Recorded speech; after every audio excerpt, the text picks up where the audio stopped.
دیکھیں نا نبی پاک صلی اللہ علیہ وسلم نے نا حد بیان کر دی، اور میرا خیال ہے یہ حدیث سمجھنے کے بعد بھی اگر سخاوت کا ذوق پیدا نہ ہو تو پھر بندے کو نا سرجری کرانی چاہیے دل کی۔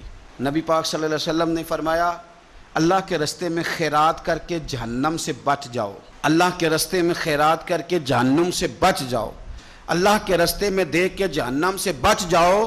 اگر کچھ نہ ہو سکے تو کھجور کا ایک ٹکڑا ہی اللہ کے رستے میں خیرات کر دیا کرو۔ اگر یہاں بھی ذوق یعنی کھجور بھی پوری نہیں، کھجور کا ایک ٹکڑا، ساری زندگی یہی رونا رونا ہے ہم نے کہ غریب بڑے ہیں، بڑے حالات خراب ہے، ماڑے بڑے ہیں، پوری نہیں پڑتی، اس سے آگے بھی جانا ہے کہ ادھر ہی رہنا ہے۔ دیکھو یاد رکھو، اچھے طریقے سے سمجھ لو کہ فرمایا صدقہ دے، چاہے کھجور کا ایک ٹکڑا ہی دے، ایک ٹکڑا کھجور کا۔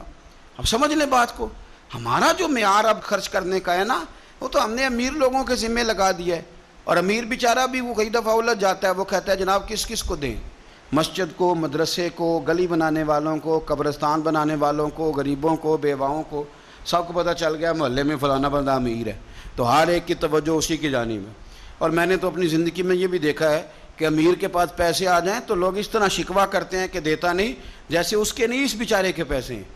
اس کے بہن بھائی کہہ رہے ہوتے ہیں دیکھو جی خود کروڑوں کی جائیداد خرید لی، ہمیں 5,000 نہیں دیا۔ بھئی خدا کے بندے پیسے اس کے دے چاہے نہ دے۔ تو جب ہم سارے مل کے سخاوت کریں گے، جب امت ساری یہ شعور پیدا کرے گی، بیدار کرے گی اپنے دل میں باتیں کہ میں نے اللہ کے رستے میں کچھ دینا ہے۔ میں اکثر کہتا ہوں کہ ایک پوری یونیورسٹی قائم کر دینا بھی بڑا کمال ہے کہ میں نے اپنے شہر کے اندر ضلع میں ایک یونیورسٹی قائم کر دی، اور ایک مدرسہ قائم کر دینا قرآن و سنت کا بہت بڑا کمال ہے۔ لیکن ہم یہ سارا کچھ نہیں کر سکتے، ایک غریب بچے کا خرچہ تو اٹھا سکتے ہیں کہ نہیں؟ اگر آپ نے ایک غریب بچہ باشعور کر دیا، تعلیم یافتہ ہو گیا، تو آپ نے یونیورسٹی کا کام ہی کیا ہے۔ لیکن ہم اس طرف بھی آنے کو تیار نہیں ہوتے۔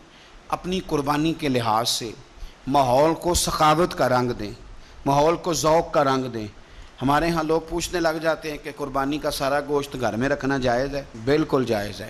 سارا گوشت کیا، پورا اونٹ آپ گھر میں کھا لیں، شریعت آپ کو منع نہیں کرتی، لیکن کس نے کان میں بتایا تھا کہ قربانی کے بعد گوشت ملنا ہی نہیں؟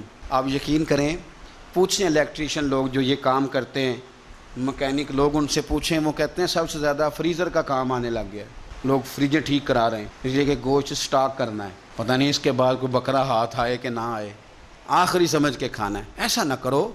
اگر سارا گھر میں رکھنے کا مفتی صاحب سے فتویٰ پوچھ لیتے ہو تو کیا کسی مفتی نے یہ فتویٰ نہیں دیا کہ سارا بانٹ دینا بھی جائز ہے؟ یہ بھی فتویٰ پوچھو کسی سے، اور نہ ہو تو مجھ سے پوچھ لو۔ قربانی ساری رکھنی بھی جائز ہے اور ساری بانٹ دینی بھی، ایک لقمہ بھی نہ کھائیں، ساری بانٹ دیں۔ آپ بانٹتے رہیں، رب کریم آپ کو اور دینے کا ارادہ فرماتا رہے گا۔